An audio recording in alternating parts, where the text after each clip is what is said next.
नमस्कार, स्वागत आहे तुमचं सुषमाज किचनमध्ये। आज आपण उपवासाच्या 4 रेसिपी पाहणार आहोत। त्यामध्ये आपण दही तडका, उपवासाचा खुसखुशीत चिवडा आणि तसेच उपवासाचे शेंगदाणा लाडू पण पाहणार आहोत। मऊ मोकळी लुसलुशीत अशी साबुदाणा खिचडी किंवा मग साबुदाण्याची उसळ पण पाहणार आहोत। सर्वात आधी आपण साबुदाण्याची खिचडी तयार करूया। साबुदाणा खिचडी 1 वाटी साबुदाणा घेतलेला आहे। साबुदाणा कसा भिजवायचा ते पाहूया। यामध्ये पाणी टाकून घ्यायचे, हे व्यवस्थित चोळून घ्यायचे। असं 3 पाण्याने आपण हा साबुदाणा धुवून घ्यायचा आहे। एकदा धुवूया आणि अजून एकदा असंच पाणी टाकून तिसऱ्यांदा आपण साबुदाणा धुवून घेतलाय। थोडंसं पाणी टाकून घ्यायचं याच्यामध्ये।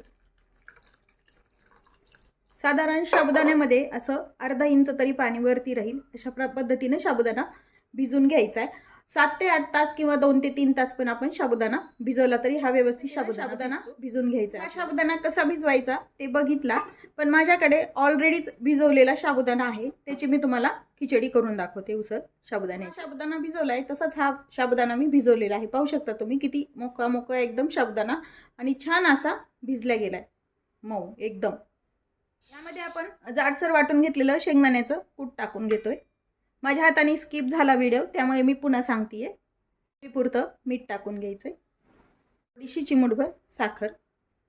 यामध्ये अजून एक टीप आहे, खिचडी छान साबुदाण्याची मोकळी होण्यासाठी एक अर्ध लिंबू, हे थोडासा साबुदाणा आहे म्हणून मी अर्ध लिंबू पिळून घेते याच्यामध्ये। जसं आपण जिरा राईस बनवताना मोकळा मोकळा होतो ना, त्यासाठी आपण लिंबू पिळतो, तसंच आपण यामध्ये लिंबूच आपण खालीच असे मिक्स करून घ्यायचे। कोरडे जिन्नस आपण मिक्स करून घेतलेले आहे। उसळ किंवा खिचडी बनवण्यासाठी मी गॅस सुरू करून कढई गरम करायला ठेवलेली आहे। अर्धा चमचा साजूक तूप टाकून घ्यायचे। तूप किंवा मग शेंगदाण्याचं तेल वापरू शकता। कमी तुपात किंवा कमी तेलातच करणार आहोत आपण ही साबुदाण्याची खिचडी। मेल्ट झालंय, आपण जिरं टाकून घ्यायचे। तुम्हाला जर उपवासाला जिरे चालत नसतील तर ते नाही टाकले तरी चालेल। हिरव्या मिरच्याचे तुकडे टाकून घ्यायचे किंवा मग हिरव्या मिरच्याचा ठेचा पण तुम्ही वापरू शकता। मिरची छान अशी परतून घ्यायची। मिरची परतून झाली, उकडलेल्या बटाट्याच्या फोडी करून घेतलेल्या आहेत। हे मीडियम साईजचा एक बटाटा आहे हा, आणि तो उकडून साल काढून त्याच्या फोडी केलेल्या आहेत। हे मिरची आणि बटाटा छान असा परतून झालाय आपला। कच्चा जर बटाटा टाकला तुम्ही तर ते थोडासा जास्त वेळ परतून घ्यावा लागतो। हा ऑलरेडीच उकडलेला आहे आपला बटाटा। हे जे मिक्स केलेलं खिचडीचं साहित्य आहे हे टाकून घ्यायचं आणि छान मिक्स करून घ्यायचं। मिरची वापरली, तुम्हाला जर लाल तिखट वापरायचं असेल तर ते पण तुम्ही वापरू शकता, किंवा मग हिरव्या मिरचीचे काप न करता हिरव्या मिरचीचा ठेचा पण तुम्ही वापरू शकता।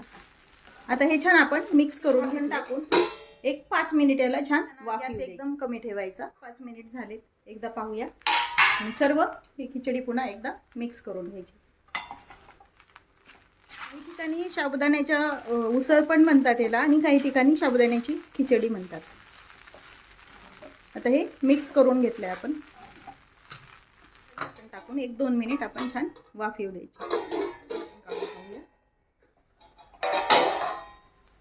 आता व्यवस्थित वाफ आली आपली खिचडीला, साबुदाण्याच्या किंवा उसळीला। ट्रान्सपरंट साबुदाणा होतो व्यवस्थित, म्हणजे ही उसळ छान वाफवल्या गेलेली आहे। आपण एकदम अर्धा चमचा तूप वापरलं याला। मोकळी झाली ही खिचडी, पाहू शकता तुम्ही। व्यवस्थित अशी, बिलकुल अशी चिकट नाहीये आणि व्यवस्थित वाफ पण आली याला। आता आपण गॅस बंद करून घेऊया। आपली उपवासाची साबुदाणा उपवासाचा न तळता चिवडा बनवणार आहोत। ही जी साबुदाण्याची पोहे मिळते, यामध्ये मोठी पण पोहे असते, ती आपण तळून बनवतो। ही पोहे अगदी आपली पातळ पोहे असते, त्याच पद्धतीने ही एकदम पातळ अशी पोहे आहे ही साबुदाण्याची। आपली साबुदाण्याची पोहे आहे, आणि ही आपण जे नेहमी दिवाळीला वगैरे चिवडा बनवतो, ही आपली पातळ पोहे आहे। त्याच पद्धतीने ही साबुदाण्याची इतकी पातळ पोहे आहे, त्यामुळे हा चिवडा आपण न तळता पण करू शकतो। ही पोहे आपल्याला तळून न घेता फक्त भाजून घ्यायची आहे। ही साधारण 250 ग्रॅम साबुदाण्याची पातळ पोहे आहे ही घेतली। हिरवी मिरची आहे 10 ते 12 चिरून घेतलेल्या मिरची, किंवा मग तुम्ही लाल तिखट पण वापरू शकता। शेंगदाणे, पिठी साखर, तिखट आणि खोबऱ्याचे काप। आपण पातळ पोहे भाजतो तशीच आपल्याला भाजून घ्यायची। त्यासाठी मी कढई गरम करायला गरम झाली आहे। ही पोहे आपण यामध्ये थोडीशी टाकून घेणार आहोत। जशी आपण पातळ पोहे भाजतो तशीच ही मीडियम हीट वरती आपल्याला भाजून घ्यायची आहे। पोहे टाकली मी, थोडी पोहे टाकून आपण भाजून मीडियम हीट वरती केलाय, आणि हे आता पोहे आपण भाजून घेऊया। अगदी कुरकुरीत, ऑलरेडीच ही पोहे थोडीशी कुरकुरीत बऱ्यापैकी असते, पाहू शकता तुम्ही, पण थोडीशी अजून एकदा आपण भाजून घ्यायची आहे। भाजत असताना थोडंसं कणभर मीठ टाकून घ्यायचं आहे, जसे आपण पातळ पोहेला टाकतो त्याच पद्धतीनं. थोडंसं असं भाजलं तर अजून व्यवस्थित चिवडा भाजले जाते पोहे ही. अगदी छान चिवडा तयार होतो व आपण हा तेलात न तळलेल्या पोहेमुळं व्यवस्थित वास पण येत नाही ह्या चिवड्याला, त्यामुळे जास्त दिवस पण टिकतो आणि कमी तेलकट चिवडा हा आपल्याला उपवासासाठी छान खायला मिळतो. नवरात्र असो किंवा एकादशी उपवासासाठी तुम्ही हा चिवडा बनवून ठेवू शकता. अजून झाली 1-2 ते 3 मिनिट. पहिल्यापेक्षा जास्त कुरकुरीत पोहे भाजले गेलेली आहे ही. आता ही एका प्लेटमध्ये काढून घेऊया व अशाच पद्धतीनं राहिलेली पोहे आपण भाजून एका भांड्यामध्ये काढून ठेवलेली आहे. अगदी कुरकुरीत अशी पोहे ही भाजले जाते. कढई गरम करायला ठेवलेली आहे. शक्य तुम्ही लोखंडाची कढई चिवडा किंवा तळण्यासाठी वापरते, त्यामध्ये मी शेंगदाण्याचं तेल टाकून घेतलेलं आहे. तेल गरम झाले, यामध्ये आपल्याला सुरुवातीला खोबऱ्याचे काप तळून घ्यायचे. एक झाऱ्या घ्यायचा म्हणजे आपल्याला काढायला पण सोपे जाते. चिवडा जसा आवश्यकता आहे तुम्हाला तशी खोबऱ्याचे काप तुम्ही वापरू शकता, जेवढी पोहे आहे तेवढी. आपण तळून घेतलेत एका डिशमध्ये. शेंगदाणे तळून घेऊया. शेंगदाणे पण आपले तळून झालेत एका डिशमध्ये. त्याच डिशमध्ये आपण ज्यात खोबरं काढले त्यामध्ये हे शेंगदाणे करायचे, त्यामुळे यातलं तेल एवढं आपल्याला लागणार नाही म्हणून कमी करून घेते मी. यामध्ये मी मिरची टाकून घेतो.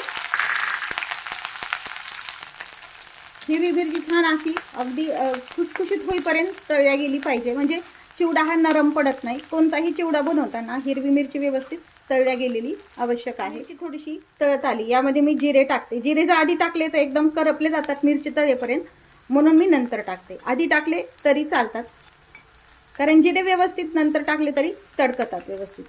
आपली ही छान तळत आली आणि जिरे पण छान तडकले. गॅस बंद करून घेऊया. घेतलेली पोहे आहे, ह्यावरती आपल्याला चवीपुरतं मीठ टाकायचं आहे. कलरसाठी यामध्ये तुम्ही तिखट पण टाकू शकता थोडंसं, अगदी थोडीशी साखर. यामध्ये आमचूर पावडर पण वापरता येते. घेतलेले शेंगदाणे आणि खोबरं आहे हे पण यामध्ये टाकून घ्यायचं. मिरचीचा तडका बनवलेला आहे तो पण यामध्ये आपण टाकून घ्यायचा आहे. हे सर्व जिन्नस आपल्याला छान एकत्र मिक्स करून घ्यायचे आहेत. तिखट जर तुम्ही वापरला तर छान कलर पण येतो. यामध्ये मी हिरवी मिरची वापरली त्यामुळे तिखट वापरलेलं नाहीये. आता हे व्यवस्थित मिक्स झालंय आपलं. त्याचा खमंग आणि खुसखुशीत असा पोहेचा चिवडा. आता आपण दही तडका तयार करूया. त्यासाठी मी एका बाउलमध्ये अर्धी वाटी दही घेतलं आहे. दही छान फेटून घ्यायचं आहे आपल्याला, म्हणजे त्यातल्या गुठळ्या सगळ्या मोडल्या जातात. या दह्यामध्ये आपल्याला चवीपुरती साखर टाकून घ्यायची आहे. एक साधारण 2 छोटे चमचे मी साखर टाकून घेतली. चवीपुरतं मीठ टाकून घ्यायचं. यामध्ये आपल्याला आवश्यकतेनुसार लाल तिखट टाकून घ्यायचं आहे. तुम्हाला जसं तिखट लागेल त्या प्रमाणात तुम्ही तिखट वापरायचं आहे. आणि हे सर्व जिन्नस मिक्स करून घ्यायचे. एका छोट्या कढईमध्ये मी तेल गरम करून घेतलं शेंगदाण्याचं. त्यामध्ये जिरं टाकून घेतलेले आहेत. जिरं छान तडतडू द्यायचे. नंतर लाल मिरचीचे 2 ते 3 तुकडे टाकून घ्यायचे. हा तडका त्या दही मिक्स केलेल्या मिश्रणावरती टाकून घ्यायचा आहे. तयार आहे आपला दही तडका. शेंगदाणा लाडू कसे बनवायचे ते पाहूया. त्यासाठी लागणारं साहित्य पाहूया. शेंगदाणे व्यवस्थित भाजताना थोडंसं शेंगदाण्याला पाण्याचा हपका मारायचा. थोडे शेंगदाणे भाजत आल्यानंतर म्हणजे अशी पूर्णपणे व्यवस्थित अशी साल निघून येते. एक टोपभर शेंगदाणे आहेत आणि अर्धी टोप हा गूळ घेतलेला आहे. ऑर्गॅनिक गूळ आहे हा. आणि 10 ते 12 वेलची आहे. ह्या शेंगदाण्या आणि गुळाच्या प्रमाणामध्ये तुम्ही वेलचीचं प्रमाण वापरू शकता. 1 वाटीला अर्धी वाटी गूळ वापरलेला आहे. गुळाचं प्रमाण तुम्ही तुमच्या आवडीनं, जर गोड आवडत असेल तर जास्त वापरलेले शेंगदाणे आहेत मिक्सरच्या पॉटमध्ये घ्यायचे आहेत आपल्याला. मी काही वेलची सोलून यामध्ये टाकणार आहे. ताबडतोब वेलची जर यामध्ये टाकली तर याचा वास पण छान येतो शेंगदाणा लाडूला. कोणत्याही पदार्थामध्ये पावडर करून ठेवण्यापेक्षा अशी वेलची वापरलेली अगदी चवदार आणि वास पण छान लागतो. 5 ते 6 वेलच्या यामध्ये आपण 5 ते 6 वेलची सोलून टाकलेले आहेत. हे आता मिक्सरला थोडंसं आधी जाडसर फिरून घ्यायचे. वरती काढून घेतले. यामध्ये हा गूळ टाकून घ्यायचा आहे. सुरुवातीलाच बारीक काढायचे नाही शेंगदाणे, गूळ घालून पुन्हा आपण हे मिक्सरला फिरून मध्ये आपण काढून घेतले. हे जे मिश्रण आहे एका भांड्यामध्ये काढून घेऊया. थोडंसं हाताने एकजीव करून घ्यायचंय.